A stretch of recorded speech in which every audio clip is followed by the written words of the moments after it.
So, welcome back to the second video. I needed a little break. That's why I ended the lecture there.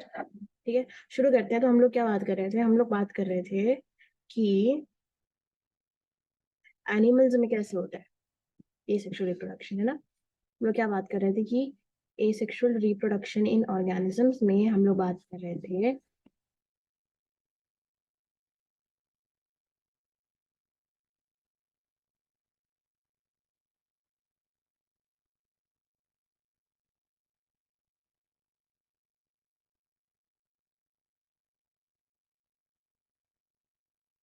ठीक है।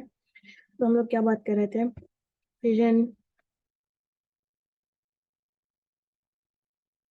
Fission में क्या होता है? Binary fission होता है, मल्टीपल फिजन भी होता है। ठीक है, बाइनरी फिजन का मतलब है कि एक सेल दो में स्प्लिट हो गई। मल्टीपल फिजन की एक सेल बहुत सारे सेल में बदल गई, है ना। एक सेल बहुत सारे सेल में ट्रांसफॉर्म हो चुकी है, तो उसको हम कहते हैं मल्टीपल फिजन। ठीक है, उसके बाद रीजेनरेशन, ये लिखवा चुके हैं तुमको। ठीक है, मैंने यहाँ पे जो मिट गया था। फ्रैगमेंटेशन,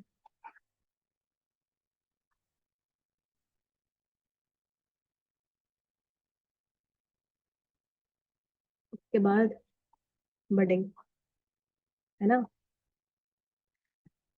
देखो, इसके हम लोग एग्जाम्पल लिख चुके थे। ठीक है, ब्रीफली समझ लो कि फिजन क्या होता है,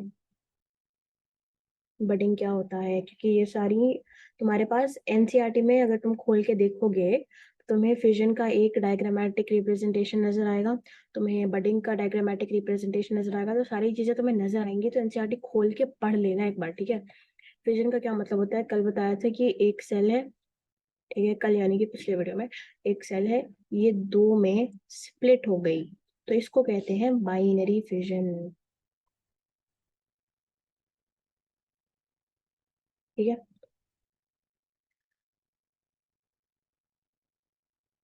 अब देखो, ये कुछ आउट ऑफ एनसीईआरटी पॉइंट्स हैं, जरूरी नहीं है। देख लो एक बार, याद रखना है रख सकते हो, जरूरी नहीं है बिल्कुल भी। ठीक है, जल्दी जल्दी बता देते हैं क्योंकि इसमें आउटसाइड एनसीईआरटी है। लेकिन क्या होता है कि जब तुम पीवाईक्यू सॉल्व करते हो तो तुम्हें अगर तुमने बहुत पुराने पीवाईक्यू सॉल्व करने का सोचा है तो तुम्हें कुछ आउटसाइड एनसीईआरटी पॉइंट्स पता होने चाहिए, वरना तुम्हें लगेगा कि तुम्हारी प्रेपरेशन जीरो है। क्योंकि पहले एनसीईआरटी के बाहर से सवाल आते थे, अब नहीं आते हैं। इसलिए इतने पुराने क्वेश्चन सॉल्व करने का मतलब नहीं बनता, बट अगर तुम कर रहे हो तो तुम्हें ये सारी पॉइंट्स पता होनी चाहिए। ठीक है, तो बाइनरी फिशन में एक होता है सिंपल बाइनरी फिशन, है ना। ये किस में नजर आता है? तुम्हें अमीबा में नजर आता है। ठीक है, फिर दूसरा होता है ट्रांसवर्स बाइनरी फिशन। ये किस में नजर आता है? पैरामीशियम में नजर आता है। ठीक है, फिर होता है, एक होता है लॉन्गिट्यूडनल। ठीक है, लॉन्गिट्यूडनल बाइनरी फिशन, यहाँ कहाँ पे तुमको नजर आता है? तुम्हें यूग्लेना में नजर आता है ना। और एक होता है ऑब्लिक बाइनरी फिशन। नोट्स का मैंने बता दिया है, टेलीग्राम पे अवेलेबल है। अच्छे नीट नोट्स तुम्हें मिलेंगे। यहाँ पे तुम्हें शादी नजर आ रहा है क्योंकि हम जल्दी जल्दी लिख रहे हैं ताकि तुम्हारा टाइम वेस्ट ना हो, क्योंकि हम तो बना के सुंदर सा करके तुम्हें अभी लिखवा सकते हैं, बट फालतू टाइम बर्बाद होगा। ठीक है, इसीलिए ऑब्लिक बाइनरी फिशन कहाँ पे नजर आता है? गोनियोलैक्स में।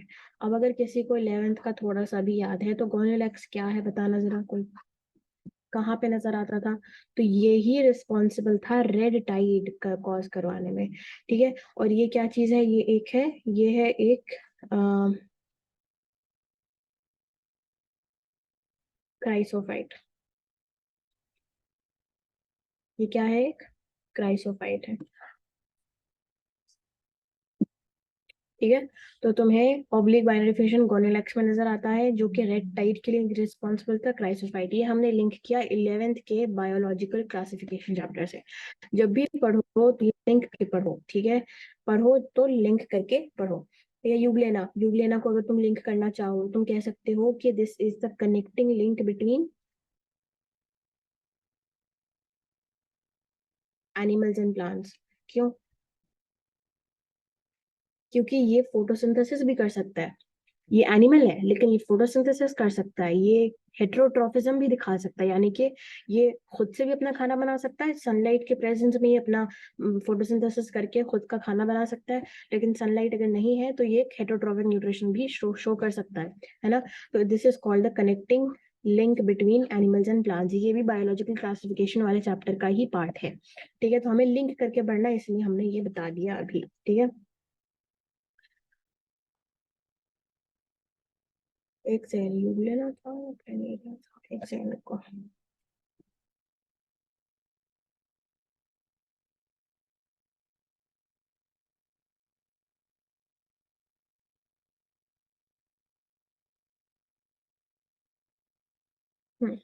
ठीक है, बिल्कुल सही बात है, योग लेना ही है।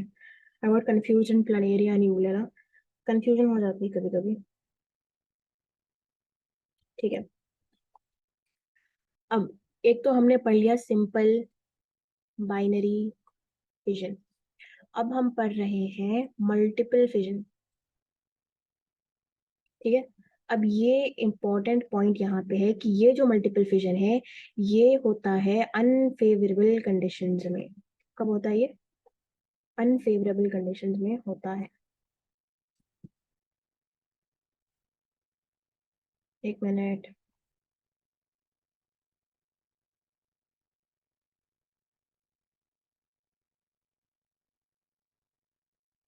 यानी अगर मल्टीपल फिजन कर रहा है कोई बैक्टीरिया, अमीबा कभी भी मल्टीपल फिजन कर रहा है तो ये समझ लो कि अनफेवरेबल कंडीशंस है।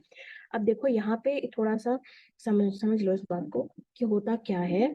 कि देखो, एक सेकंड, ये तुम्हारा एक सेल है। ठीक है, कुछ भी हो सकता है, ये बैक्टीरिया हो सकता है, कोई अमीबा हो सकता है। ठीक है, ये एक सेल है। एक सेकंड, काम करते हैं इसको अच्छे से बनाते हैं। ठीक है, ये देखो ये एक सेल है। ठीक है, ठीक है। अब अनफेवरेबल अनफेवरेबल कंडीशंस में क्या होता है, इसके बाहर लेयर्स डेवलप हो जाती हैं। ठीक है, ऐसे ऐसे लेयर्स डेवलप हो जाती है और एक थिक कवरिंग डेवलप हो जाती है। अब ये प्रॉपर सर्कुलर होता है क्योंकि सेल है, लेकिन हमसे हो नहीं पा रहा है। देखो, प्रॉपर एक सिस्ट डेवलप हो जाता है। क्या डेवलप होता है? सिस्ट डेवलप होता है, सिस्ट होता है। ठीक है, ये क्या होता है इस प्रोसेस को, ठीक है, इस प्रोसेस को क्या कहते हैं? इंसिस्टेशन कहते हैं। क्या कहते हैं? Encystation, process of formation of cyst is called encystation. ये तो हमें पता ही था। ठीक है, अब इस देखो ये एक सिस्ट है। ठीक है, इसके अंदर ही इसके अंदर ही कैरियोकाइनेसिस हो जाता है। क्या हो जाता है? कैरियोकाइनेसिस हो जाता है। कैरियोकाइनेसिस का क्या मतलब है? न्यूक्लियर डिवीजन हो जाता है, बहुत सारा, मतलब क्या कहते हैं, न्यूक्लियस अंदर ही अंदर डेवलप हो जाता, अंदर ही अंदर न्यूक्लियस डिवाइड करने लग जाता है और तुम्हें अंदर बहुत सारे सेल्स नजर आ जाते हैं क्योंकि कैरियोकाइनेसिस हो चुका है। तुम्हें अंदर बहुत सारे सेल्स नजर आ जाएंगे। ठीक है, तो ये एक पूरा का पूरा सेल था, उसके अंदर कैरियोकाइनेसिस हुआ तो बहुत सारे टू एन करके सेल्स बन गए, है ना। अब देखो, अब इसमें साइटोकाइनेसिस होगा, पहले कैरियोकाइनेसिस होता है, फिर साइटोकाइनेसिस होता है। ये ना, ये न्यूक्लियस है, ये न्यूक्लियस है, ये न्यूक्लियस है, ये भी न्यूक्लियस है, ये सारे न्यूक्लियस मैंने बनाए थे। ठीक है, साइटोकाइनेसिस जब होता है तो अलग अलग सेल बन जाते हैं। क्या बन जाते हैं? अरे यार एक सेकंड।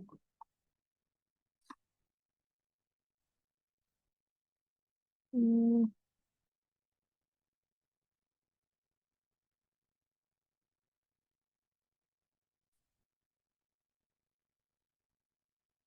ठीक है। अलग अलग सेल बन जाते हैं अंदर। ये पूरा का पूरा सेल है, ये सेल है, ये सेल है, ये सेल है। ठीक है, ये न्यूक्लियस नहीं है, ये सेल है। ठीक है, अब जब फेवरेबल कंडीशंस आती हैं, अब जब फेवरेबल कंडीशंस आती हैं तो क्या होता है कि जो सिस्ट है वो टूट जाता है। ये सिस्ट टूट जाता है और सेल बाहर आ जाते हैं, मल्टीपल स्पोर्स बाहर आ जाते हैं। और ये फिर इंडिपेंडेंटली जर्मिनेट कर जाएंगे। तो इस प्रोसेस को हम क्या कहते हैं? स्पोरियोलेशन। क्या कहते हैं? स्पोरियोलेशन कहते हैं। ठीक है, तो ये एक इम्पोर्टेंट चीज है जो एनसीईआरटी में मेंशन है, तो इसलिए इसको पढ़ लेना। ठीक है, तो पहला तो ये था कि हमने बर्ड के बारे में बात किया, सॉरी फिजन के बारे में बात किया। ये देखो ये फिजन है। ठीक है, हमने simple fission, transverse, longitude, oblique वगैरह के बारे में बात किया है। सेकंड, फिर हम लोग बात करेंगे अब हम लोग बात करते हैं, सेकंड है ना ये, सेकंड है, हम बात करो बडिंग के बारे में। बडिंग क्या होता है? Budding is outgrowth. बड क्या होता है? आउटग्रोथ होता है। ठीक है, अब बड ना दो टाइप के होते हैं। ये तुमने पढ़ा है 11th में, बायोलॉजिकल क्लासिफिकेशन वाले चैप्टर में पढ़ा है, नहीं, हाँ शायद उसी चैप्टर में पढ़ा होगा कि बर्ड दो टाइप के होते हैं, एक्सोजीनस और एंडोजीनस। ठीक है, ये हम वहीं पे पढ़ेंगे कि कौन से बर्ड्स एंडोजीनस होते हैं, कौन से ये होता है। एक्सोजीनस का मतलब होता है एक्सटर्नल, एंडोजीनस का मतलब जो बर्ड अंदर ही अंदर बनता हो उसे हम एंडोजीनस कहते हैं, जो बाहर की तरफ बनता हो वो एक्सोजीनस होता है। ऐसी स्पोर्स भी होते हैं जो एक्सोजीनस होते हैं, एंडोजीनस होते हैं वगैरह वगैरह, उसके बारे में हम अभी बात नहीं करेंगे। तो बडिंग में एग्जाम्पल था ईस्ट, है ना? ये देखो ये एक ईस्ट है, ये क्या है? एक ईस्ट है। ठीक है, इसने सोचा कि चलो भैया बडिंग करते हैं। ठीक है, तो ऐसा कुछ बन जाएगा। यहाँ पे एक सेल था और यहाँ पे एक सेल है, तो ये क्या होगा? यहाँ पे एक डिवीजन हो जाएगा ऐसे। ठीक है, बेसिकली ना ये दोनों एक ही जैसे दिखता है एक सेल को।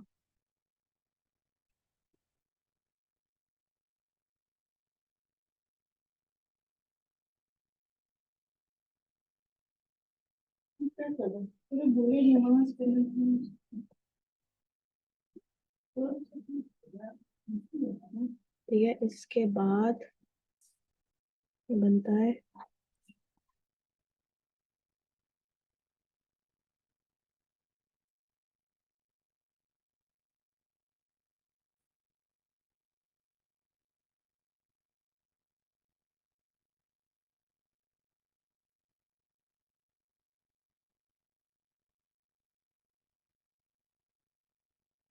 ठीक है, ईस्ट में ऐसा बडिंग होता है, उसके बाद ये बड सेपरेट कर जाता है और एक सेपरेट एक पूरा सेल बन जाता है। ठीक है, तो दिस इज द बड, ये बड है। पहले अंदर ही अंदर इसका न्यूक्लियस डिवाइड करेगा, फिर सेल डिवाइड कर जाएगा पूरा। ठीक है, तो बडिंग ईस्ट में भी होता है और हाइड्रा में भी होता है, हाइड्रा एंड ईस्ट। ठीक है, हाइड्रा में क्या होता है? देखो ये हाइड्रा है, इसमें से एक बड डेवलप कर जाता है ऐसा। ठीक है, और ये बड फिर बाद में जाके सेपरेट हो जाता है। ठीक है, ऐसा होता है, ये बर्ड है, मतलब ये नॉर्मल हाइड्रा, हाइड्रा ने बडिंग किया, बर्डे बर्ड सेपरेट हो गया और हाइड्रा सेपरेट हो गया, फिर वो बर्ड एक सेपरेट हाइड्रा में बन जाता है। ठीक है, तो दैट इज योर बडिंग। उसके बाद गेम्यूल फॉर्मेशन। गेम्यूल फॉर्मेशन, ये जो नंबर है यहाँ पे लिख लेना, आई थिंक थर्ड नंबर पे ये गेम्यूल फॉर्मेशन।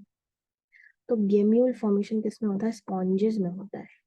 इसमें होता है, स्पॉन्जेस में होता है गेम्यूल फॉर्मेशन। और ये भी अनफेवरेबल कंडीशन में ही होता है, ये कोई फेवरेबल कंडीशन में नहीं होता है, अनफेवरेबल कंडीशन में होता है। क्योंकि इसमें भी तुम देखोगे कि मल्टीपल यहाँ पे बन जाते हैं। यहाँ पे क्या बनता है? मल्टीपल स्पोर्स जैसा ही दिखता है वो। ठीक है, मल्टीपल बड्स बनते हैं, बड ही बोलते हैं इसको यहाँ पे भी।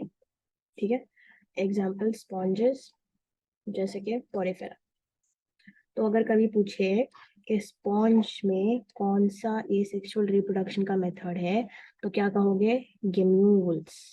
ठीक है, ये चीज तुम्हें याद हो ही जाएगी। ठीक है, इसको याद करने की जरूरत नहीं है, एंड ऑफ द ईयर या फिर एंड ऑफ द तो इतने टेस्ट दोगे अभी कि तुम्हें खुद ही याद हो जाएगा कि गेम्यूल्स किसमें होता है, स्पॉन्ज में होता है। ठीक है, उसके बाद फिर हम लोग बात कर रहे थे रीजनरेशन के बारे में। ठीक है, तो रीजनरेशन किसमें होता है ये हम बताए थे कल। प्लानेरिया में होता है, प्लानेरिया में होता है। ठीक है, अब इसमें कुछ एक्स्ट्रा एक्स्ट्रा पॉइंट्स हैं लेकिन उसको लिखने की जरूरत नहीं है। प्लानेरिया एक लिख लो, एक लिजर्ड भी लिख लो।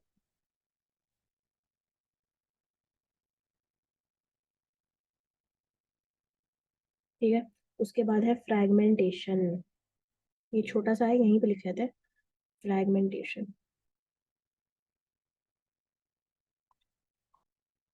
Fragmentation when body is fragmented और each fragment develops into a separate organism.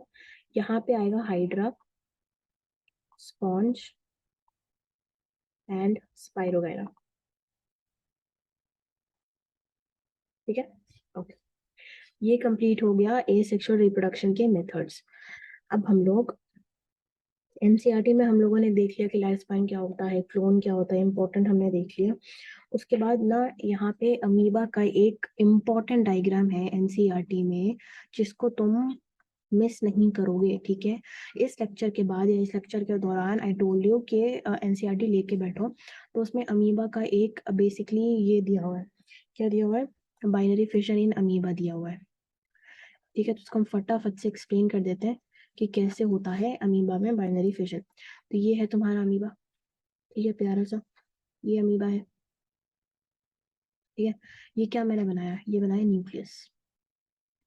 ठीक है, क्या होता है कि ये अमीबा है, इसमें थोड़ा सा डिवीजन होता है। ठीक है, ये और यहाँ पे एक ऐसा।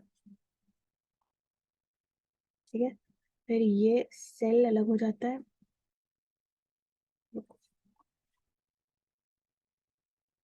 ये जो सेल है ना प्रॉपर अमीबा वाला, ये ऐसा अलग हो जाता है।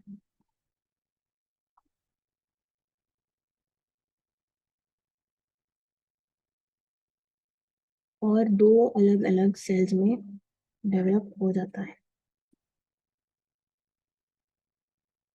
ठीक है, तो ये क्या है? अमीबा था, अमीबा में ये हो गया न्यूक्लियस डिवीजन हो गया। फिर यहाँ पे साइटो, पहले न्यूक्लियर डिवीजन हो गया, यहाँ पे कैरियोकाइनेसिस लिख लो, कैरियोकाइनेसिस। उसके बाद यहाँ पे साइटोकाइनेसिस। उसके बाद यहाँ पे तुम्हें दो डॉटर सेल मिल रही है। ये है अमीबा का बाइनरी फिजन, ये एनसीईआरटी में दिया हुआ है और एग्जाम्पल मतलब इम्पोर्टेंट भी है, डायरेक्ट तुम्हें पूछ ही लेगा। ठीक है, तो इसलिए ये इम्पोर्टेंट है। अब एनसीईआरटी में इसको लिखने की जरूरत नहीं है, एनसीईआरटी में मार्क कर लेना, फिगर 1.3 पुरानी एनसीईआरटी के हिसाब से। ठीक है, उसमें दिया हुआ है जूस्पोर्स। अगर लिखना चाहो तो लिख सकते हो, ऐसे कोई दिक्कत वाली बात नहीं है। Zoospores of Chlamydomonas. ठीक है, ये भी एसेक्सुअल रिप्रोडक्टिव स्ट्रक्चर है। उसके बाद है हमारे पास कोनिडिया ऑफ पेनिसिलियम, ये हमने बात किया है ऑलरेडी, है ना। पेनिसिलियम कैसे रिप्रोड्यूस करता है? कोनिडिया के थ्रू रिप्रोड्यूस करता है। उसके बाद फिर हमने गेम्यूल्स तो बात कर ही लिया, गेम्यूल्स स्पॉन्ज। ये इसको हमने नहीं बात किया था, ये लिख लेना, जूस्पोर्स ऑफ क्लमाइडोमोनास। ठीक है, पिछले क्लास में हमने ऑलरेडी बात कर लिया कि राइजोम के थ्रू बनाना और जिंजर रिप्रोड्यूस करता है, bulbil of agave, adventitious buds, offset वगैरह हमने सब बात कर ली है। ठीक है,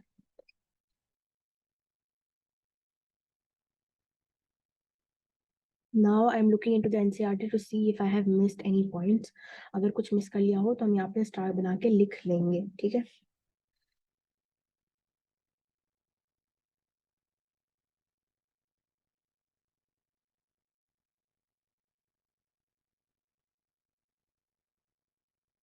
चलो, ए सेक्सुअल रिप्रोडक्शन कंप्लीट हो चुका है, अब हम लोग सेक्सुअल रिप्रोडक्शन के बारे में बात करते हैं। ठीक है, तो ए सेक्सुअल रिप्रोडक्शन ही चल रहा था अभी तक। एक दो बार एक दो बार एग्जाम्पल्स अच्छे से पढ़ लेना, उसको तुम याद कर लेना, वो इम्पोर्टेंट है। ठीक है, एग्जाम्पल ही इम्पोर्टेंट है सेक्सुअल रिप्रोडक्शन में। ठीक है, अब हम लोग बात करते हैं सेक्सुअल रिप्रोडक्शन की, किधर गया? हाँ, अब हम लोग बात करते हैं सेक्सुअल रिप्रोडक्शन की। ठीक है, अब देखो,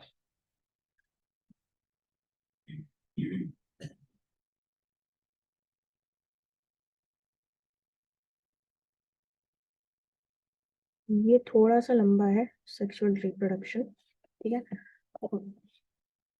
पहले तो इंसान का या फिर किसी भी ऑर्गेनिज्म का बर्थ होता है। बर्थ के बाद एक होता है जुवेनाइल फेज।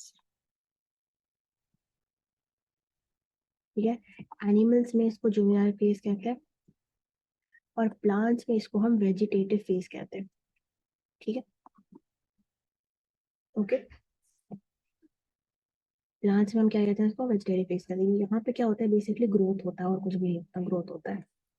ठीक है, तो पहले बर्थ हो गया, उसके बाद जुवेनाइल फेज हो गया, उसके बाद क्या होता है, थर्ड फेज होता है हमारा रिप्रोडक्टिव फेज।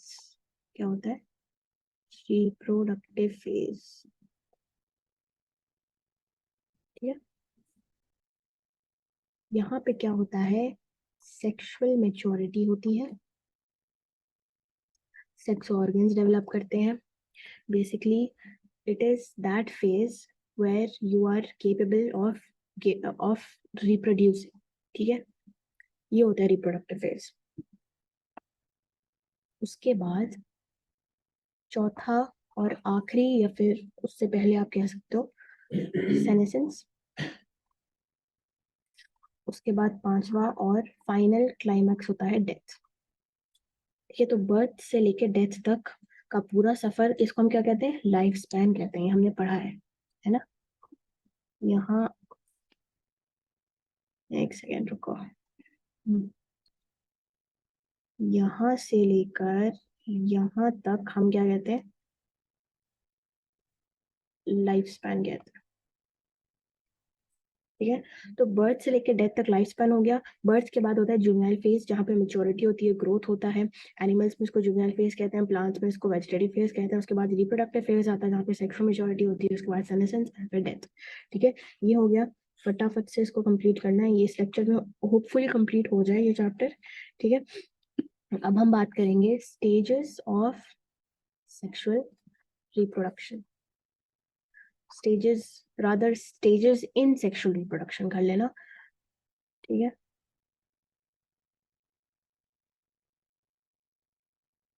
ठीक है, इसको हम तीन हिस्सों में डिवाइड करते हैं। ये होता है प्री फर्टिलाइजेशन इवेंट्स, फिर होता है पोस्ट फर्टिलाइजेशन इवेंट्स,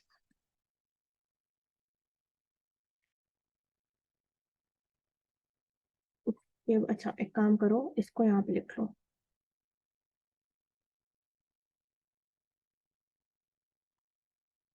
तो pre fertilization events, then fertilization, उसके बाद पोस्ट फर्टिलाइजेशन। जैसे अगर तुमने सुना होगा प्री नेटल, पोस्ट नेटल, वैसा ही कुछ है। ठीक है, तो देखो, pre fertilization events, fertilization and post fertilization. ठीक है, प्री फर्टिलाइजेशन में क्या क्या इंक्लूडेड है, गैमीटोजेनेसिस। गैमीटोजेनेसिस का क्या मतलब होता है, देखो, गैमीट का मतलब होता है गैमीट, है ना। मेल में होता है स्पर्म, फीमेल में होता है एग। ठीक है, जेनेसिस, जेनेसिस कभी भी तुम सुनो ना, जेनेसिस का मतलब होता है बनना। क्या होता है, बनना, यानी टू मेक। जेनेसिस लिटरली का मतलब, लिटरली इसका मतलब होता है जेनरेशन। जेनरेशन यानी गैमीट्स बनाना, गैमीट्स जनरेट करना। ठीक है, गैमीटोजेनेसिस। उसके बाद होता है गैमीट ट्रांसफर। ठीक है, फर्टिलाइजेशन में क्या होता है भैया, कुछ नहीं होता, फ्यूजन ऑफ गैमीट्स होता है, फ्यूजन ऑफ गैमीट्स। और पोस्ट फर्टिलाइजेशन में क्या होता है, सेल डिवीजन होता है, सेल डिफरेंशिएशन होता है।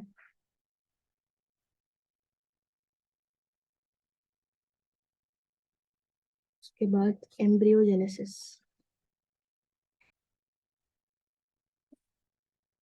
ठीक है, देखो ब्रीफली समझ लो कि क्या होता है। प्री फर्टिलाइजेशन इवेंट्स में गैमीटोजेनेसिस होता है। गैमीटोजेनेसिस का क्या मतलब है? गैमीट बनना। उसके बाद होता है गैमीट ट्रांसफर। क्या होता है उसके बाद? गैमीट ट्रांसफर होता है। उसके बाद फर्टिलाइजेशन होता है यानी फ्यूजन ऑफ गैमीट्स। उसके बाद होता है पोस्ट फर्टिलाइजेशन इवेंट्स यानी कि सेल डिवीजन, सेल डिफरेंशिएशन और एम्ब्रियोजेनेसिस। अब देखो, पहले एक ब्रीफ हम समझा देते हैं कि मान लो ये एक ओवम है, ठीक है, ये एक ओवम है, ये एक स्पर्म है, ठीक है, ये अलग अलग है, ये स्पर्म और ये ओवम, ठीक है। अब ये क्या होता है कि यहाँ पे एग है, ये स्पर्म आके यहाँ पे फर्टिलाइज कर जाता है, तो ये क्या हो गया? फ्यूजन हो गया। उसके बाद फ्यूजन होके क्या बना? जाइगोट बना। और जाइगोट में मल्टीपल सेल डिविजन होते हैं, क्लीवेज बनता है। उसके बाद एक, नहीं, एक सेकेंड,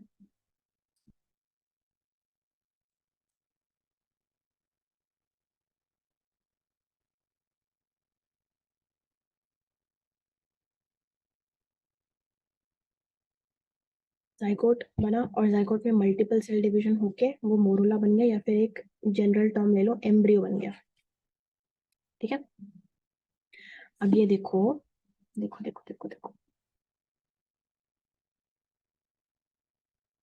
ये जो है इतना, ये है प्री फर्टिलाइजेशन, ये है फर्टिलाइजेशन,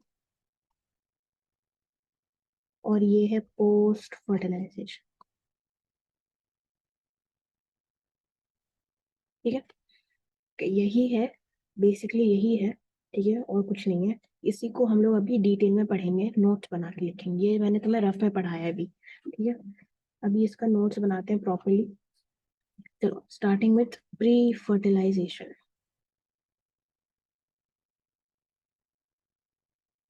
प्री फर्टिलाइजेशन इवेंट्स, ठीक है। पहला क्या पढ़ा था हमने? गैमीटोजेनेसिस। साथ साथ नोट्स बनाते चलिए। फॉर्मेशन ऑफ गैमीट्स,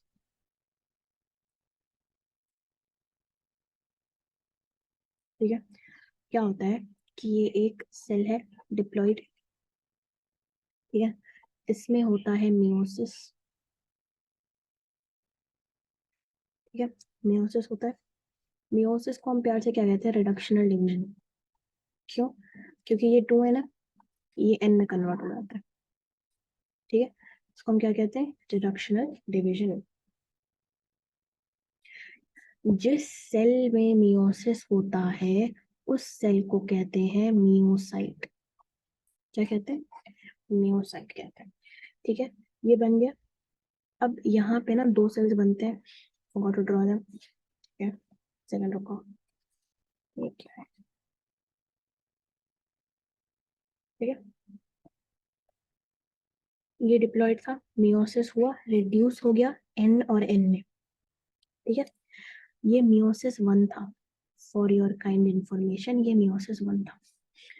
यहाँ पे मियोसिस टू होता है।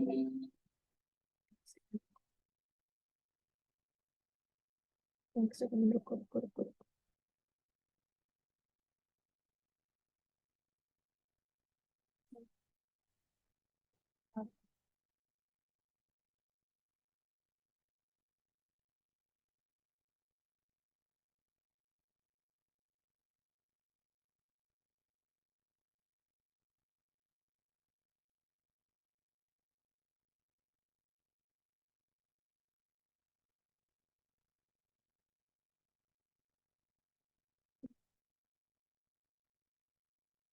ठीक है, तो अब देखो, ये मियोसिस वन हुआ, यहाँ पे एन और एन के दो सेल्स बन गए। उसके बाद यहाँ पे होगा मियोसिस टू, ठीक है। मियोसिस टू को हम प्यार से कहते हैं इक्वेशनल डिवीजन। क्या कहते हैं? इक्वेशनल डिवीजन कहते हैं। ये तुमने सेल साइकिल, सेल डिवीजन में पढ़ा है। यहाँ से तुम्हें फोर सेल्स बन जाते हैं।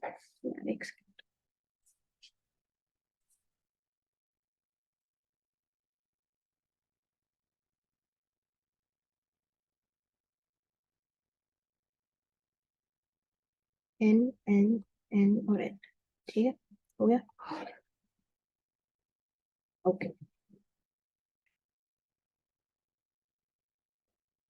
जब स्पर्म्स का फॉर्मेशन होता है तो इसको हम कहते हैं स्पर्मेटोजेनेसिस।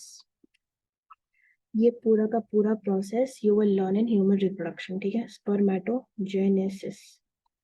और जब एग यानी कि ओवा का प्रोडक्शन होता है, फॉर्मेशन होता है, तो उसे हम कहते हैं oogenesis। This also you will learn in human reproduction, ठीक है। हम लोग पहला जो स्टेप था गैमेटोजेनेसिस वो हो गया। अब हम लोग देखते हैं गैमीट ट्रांसफर। ये भी तो प्री फर्टिलाइजेशन इवेंट का दूसरा इवेंट था ना। तो गैमीट ट्रांसफर के बारे में देखते हैं कि what are the ways of transferring gametes, कैसे होता है, क्या होता है, ठीक है। तो प्लांट्स में तो ऐसा होता है, देखो प्लांट्स में पॉलिनेशन के थ्रू गैमीट्स का ट्रांसफर होता है, बिल्कुल होता है ना। पॉलिनेशन के बहुत सारे एजेंट्स होते हैं, बायोटिक एजेंट्स हो गया, ए बायोटिक एजेंट्स हो गया। बायोटिक एजेंट्स में जैसे कि इंसेक्ट्स, बैट्स, ठीक है। ए बायोटिक में हो गया विंड, वाटर, ठीक है। This also we learn in the next chapter, detail में पढ़ेंगे इसको, ठीक है। एल्गे, एल्गे में होता है थ्रू वाटर, ठीक है। तो ये हम क्या पढ़ रहे हैं, गैमेट के ट्रांसफर होने के तरीके पढ़ रहे हैं, ठीक है। ह्यूमंस में कैसे होता है, थ्रू कॉपुलेटरी ऑर्गन्स, है ना।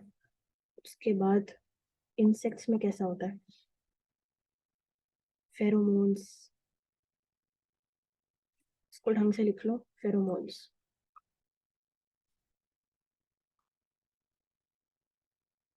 ठीक है। देखो इंसेक्ट्स में गैमेट ट्रांसफर होता है थ्रू फेरोमोन्स, ठीक है।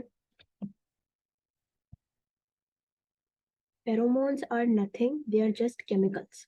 तो इंसेक्ट सिक्रीट केमिकल्स एंड उसके बाद से देख के they have this gamete transfer. That's a complex process, हम लोग उसके बारे में डिस्कस नहीं करेंगे, एनसीईआरटी में भी नहीं दिया हुआ है, ठीक है। Fertilization, now we are coming to the part of fertilization. First was pre-fertilization event. Now we are talking about the fertilization event. ठीक है, तो हम यहाँ पे बात करेंगे फर्टिलाइजेशन के बारे में,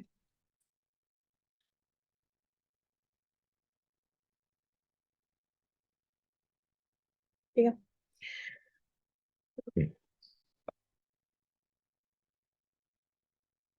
अब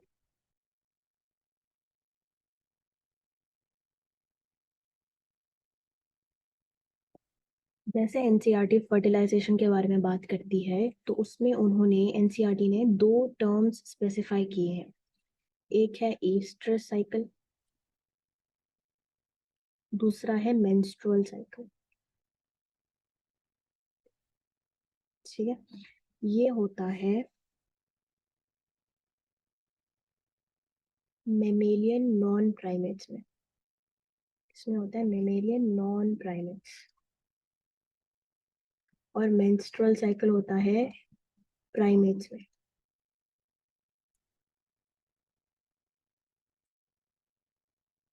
ठीक है। मेमेलियन नॉन प्राइमेट्स का क्या मतलब होता है, काउस, डॉग्स, कैट्स, रैट्स, ठीक है। और प्राइमेट्स का मतलब होता है ह्यूमंस तो है ही, ह्यूमंस तो है ही, एप्स एंड मंकी। अब देखो ईस्टर साइकिल और मेंस्ट्रुअल साइकिल है, ठीक है। ईस्टर साइकिल ये याद रखो कि इट्स नॉन प्राइमेट्स जैसे कि cows, dogs, cats. Menstrual cycle होता है प्राइमेट्स में, ह्यूमंस, एप्स, मंकी, ये तो तुम्हें याद ही रहेगा, है ना। तो अब इसमें एनसीईआरटी की जो लाइन है वो हम एग्जैक्टली तुमको बताते हैं। एनसीईआरटी में लिखा हुआ है कि in non primate animals, in non-primate mammals like cows, sheep, rats, deer, dog, tiger, such cyclical changes during reproduction is called oestrus cycle. तो किस में साइक्लिकल चेंजेस होती हैं, cyclical changes happens in activities of ovaries and accessory ducts as well as hormones. तो similar to mammals ही हो गया ना, सिमिलर टू मेंस्ट्रुअल साइकिल भी हो गया कि ओवरी में कुछ चेंज हो रहा है, यूट्रस में कुछ चेंज हो रहा है, and then that combined thing is called the menstrual cycle. तो वैसे ईस्टर साइकिल भी होता है, ठीक है, समझ गए। तो ये एनसीईआरटी की लाइन है, वो हम नहीं लिखवा रहे हैं, वो पढ़ लेना उसको, ठीक है।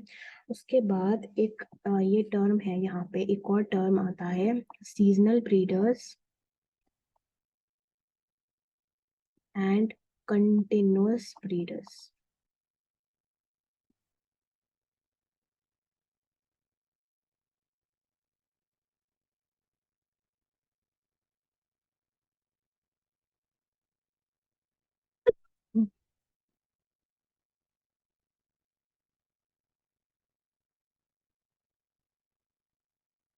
है। तो सीजनल ब्रीडर जैसे नाम से ही पता चलता है कि किसी सीजन में ही एग्स ले करते हैं या फिर रिप्रोड्यूस करते हैं।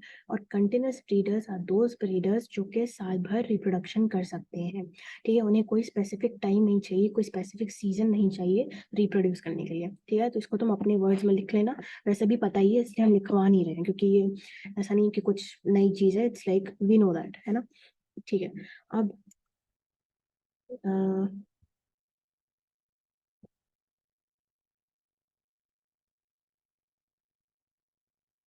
अब एक इम्पॉर्टेंट पॉइंट ये आता है एनसीईआरटी में, sexuality of organisms, sexuality of organisms, ठीक है।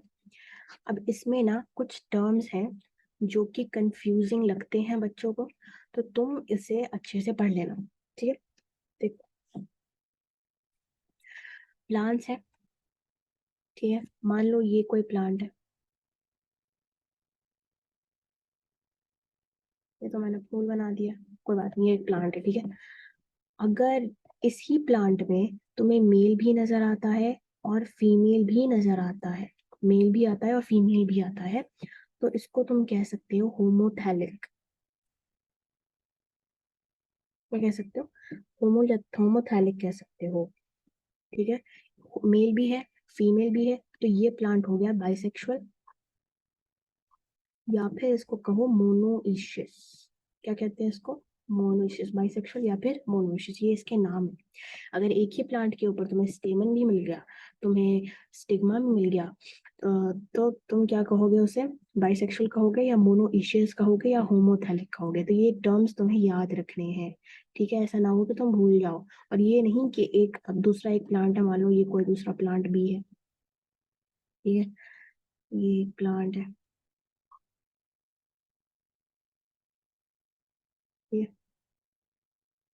ये सब प्लांट बनाया है, ठीक है। इस ये एक फीमेल प्लांट है, या इसमें सिर्फ या तो मेल है या तो फीमेल है, दोनों नहीं है, तो इसको हम क्या कहेंगे? यूनिसेक्सुअल, या फिर इसको कहोगे डायोशियस, या फिर इसको कहोगे हेट्रोथैलिक। क्या कहोगे? हेट्रोथैलिक, ठीक है, ओके। एक और टर्म है एनसीईआरटी में जो लिखा हुआ है कि अगर कोई फीमेल प्लांट है, यानी कि एक प्लांट है जिसके पास सिर्फ और सिर्फ फीमेल पार्ट है, फीमेल सेक्स ऑर्गन्स है, तो उसको, फीमेल प्लांट है तो उसको कहोगे पिस्टिलेट। क्या कहोगे? पिस्टिलेट। लेकिन अगर कोई मेल प्लांट है जिसके पास सिर्फ और सिर्फ मेल ऑर्गन्स हैं, तो क्या कहोगे? स्टैम, स्टैमिनेट,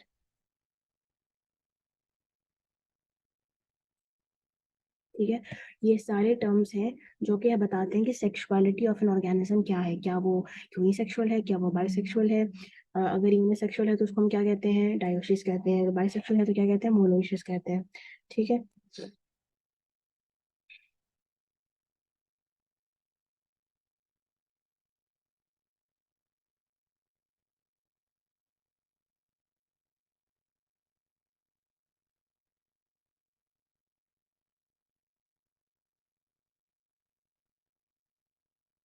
हम्म, तो ये तो हो गया सेक्सुअलिटी ऑफ एन ऑर्गेनिज्म के ऊपर।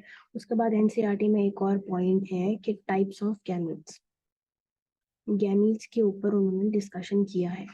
क्या किया है? गैमीट्स के ऊपर डिस्कशन किया है कि दो टाइप के गैमीट्स होते हैं, एक होता है होमोगैमीट और दूसरा होता है हेट्रोगैमीट।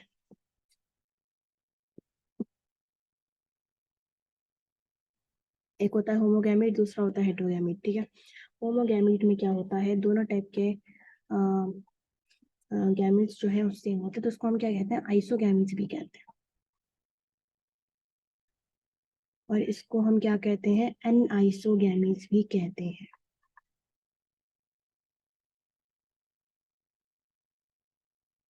ठीक है, ये बस टर्म्स बताने थे, पता हो गया तुम्हें, होमोगैमीट्स का मतलब आइसोगैमीट्स, हेटेरोगैमीट्स का मतलब एनाइसोगैमीट्स। ठीक है,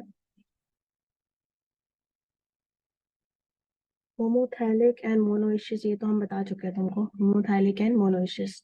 Homothallic and monoecious are used to donate bisexual organisms.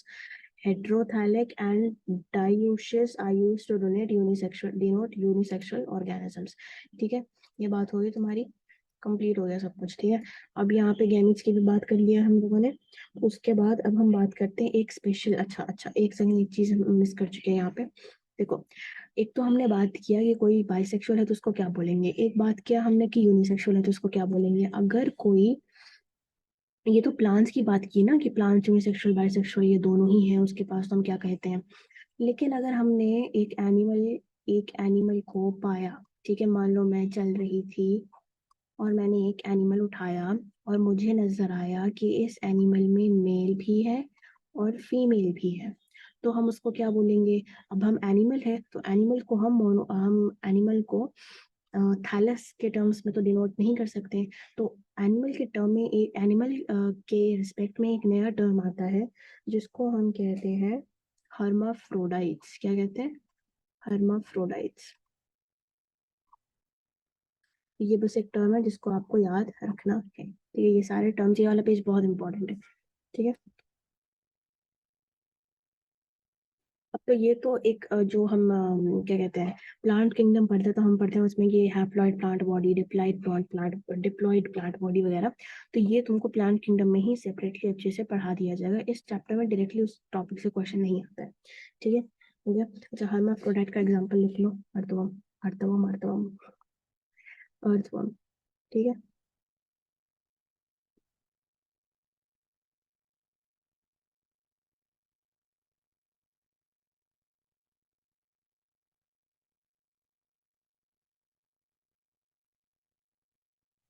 चलो ये हमारा सेकंड वाला जो था, प्री फर्टिलाइजेशन इवेंट और पोस्ट, मतलब प्री फर्टिलाइजेशन इवेंट और फर्टिलाइजेशन दोनों कंप्लीट हो गया।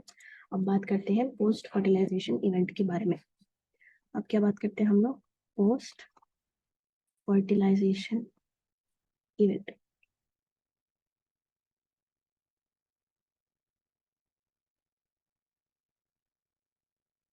ठीक है,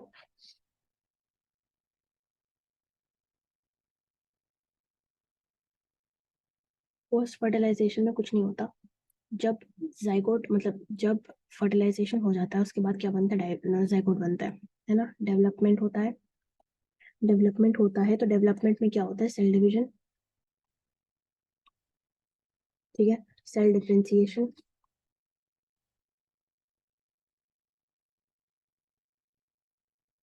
और इन दोनों का कॉम्बिनेशन बन जाता है एम्ब्रियो।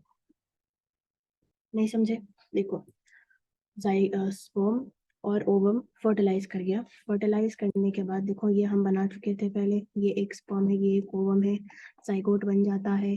जाइगोट में क्या होता है, डेवलपमेंट होता है, जाइगोट में सेल डिवीजन होता है, और जाइगोट बन जाता है तुम्हारा एम्ब्रियो। ये हम तुमको बता चुके हैं। ठीक है, अब एनसीईआरटी क्या कहती है कि कुछ अलग अलग टाइप के ऑर्गेनिज्म है, जैसे कि ओविपेरस, यानी कि एगलेन। ठीक है, फिर एक है विविपेरस, जो डायरेक्टली बर्थ लेते हैं अपने यंग वंस को। ठीक है,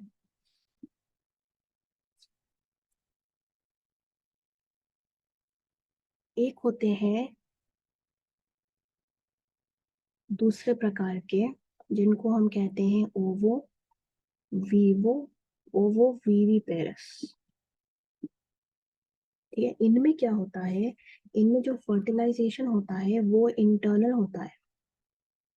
फर्टिलाइजेशन जो होता है वो इंटरनल होता है, और give birth to young once.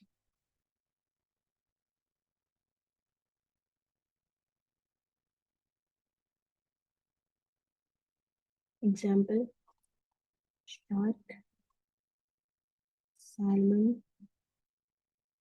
Scorpion. ठीक है। पोस्ट फर्टिलाइजेशन में हमने बात किया कि डेवलपमेंट होता है, सेल डिवीजन होता है, सेल का डिफरेंशिएशन होता है, यानी कि जब जाइगोट बनता है, जाइगोट में मल्टीपल सेल डिवीजन होता है, सेल डिवीजन बनने के बाद जब सेल डिवीजन इनफ हो चुका होता है तब सेल का डिफरेंशिएशन होता है। सेल का डिफरेंशिएशन होने का मतलब ये है कि हर सेल अपना एक स्पेसिफिक फंक्शन उठाता है, यानी कि कुछ सेल्स बोलती हैं ठीक है मैं हार्ट का सेल बन जाती हूँ, कुछ बोलती हैं कि मैं हाथ बन जाती हूँ, कुछ बोलती हैं पैर बन जाती हूँ, कुछ बोलती हैं सर बन जाती हूँ। तो पहले तो एक क्लस्टर ऑफ सेल था, उसके बाद हर सेल ने अपना एक फंक्शन ले लिया, उसको हम कहते हैं सेल डिफरेंशिएशन। ये होता है पोस्ट फर्टिलाइजेशन इवेंट। समझ आ गया? ठीक है। उसके बाद ओवीपेरस क्या होता है? ओवीपेरस होता है जो एग ले करते हैं। वीवीपेरस कौन होते हैं? जो बर्थ देते हैं। और ओवो वीवीपेरस कॉम्बिनेशन होते हैं जो कि जिनका फर्टिलाइजेशन तो इंटरनल होता है लेकिन वो they give birth to the young one. ठीक है। अब यहाँ पे एक इम्पॉर्टेंट टर्म आता है, पार्थेनोजेनेसिस। क्या आता है? पार्थेनोजेनेसिस। पार्थेनोजेनेसिस एक होता है और एक होता है पार्थेनोकार्पी। ठीक है। अब ध्यान से सुनना क्योंकि ये बहुत ज्यादा इंपॉर्टेंट है, बहुत ज्यादा। पार्थेनोजेनेसिस, पार्थेनोकार्पी, दोनों का फंडामेंटल चीज वही है, बस एक एनिमल में होता है एक प्लांट में होता है। ठीक है।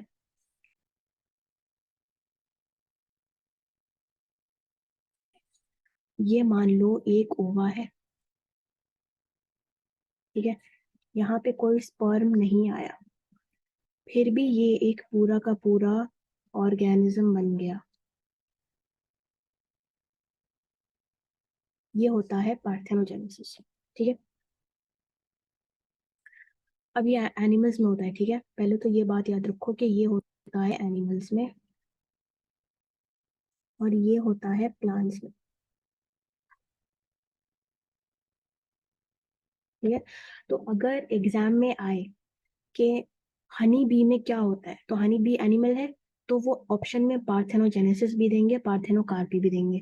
तो अगर वो पूछेंगे कि हनी बी में क्या होता है, हनी बी में पार्थेनोजेनेसिस होता है या पार्थेनोकार्पी होता है, तो तुम क्या दोगे जवाब? तुम जवाब दोगे कि पार्थेनोजेनेसिस होता है क्योंकि हनी बी एक एनिमल है। ठीक है। अब भाई हमारे लिए तो एनिमल है, कोई ऐसा तो नहीं है जिसके लिए हनी बी एक प्लांट हो गया, नहीं, हनी बी तो एनिमल ही है ना? तो honey bee, rotifers, lizards, lizards नहीं है,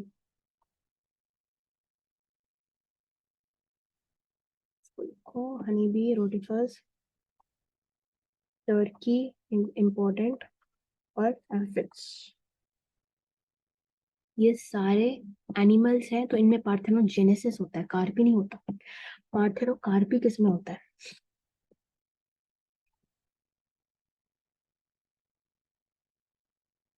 एक सेकेंड।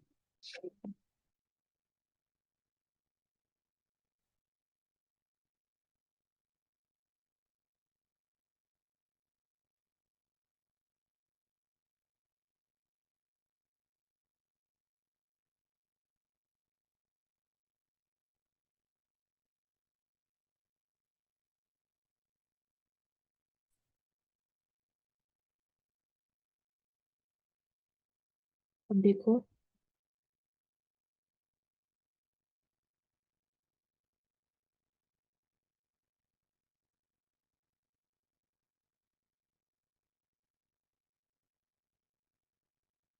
अच्छा, अब देखो, पार्थेनोकार्पी प्लांट्स में होता है।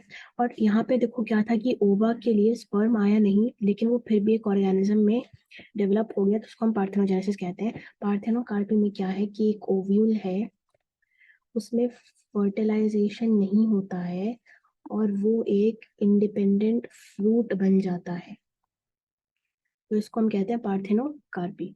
ठीक है। ये होता है बनाना में, इसको याद रख लेना। ठीक है। हो गया।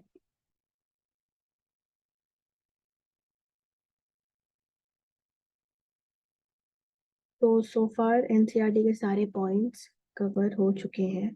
अभी तो तुम्हें पता ही है कि फर्टिलाइजेशन एक्सटर्नल होता है, इंटरनल होता है ना। एक बार एनसीईआरटी पढ़ लेना। उसमें लिखा है कि एक्वेटिक ऑर्गेनिज्म में, जैसे कि एल्गी और फिश में, एम्फीबियंस वगैरह में, सिंगमी एक्सटर्नल मीडियम में होता है, यानी फर्टिलाइजेशन वाटर में होता है। ठीक है, और इसको हम कहते हैं एक्सटर्नल फर्टिलाइजेशन, ये तो हमें पता ही है। ठीक है।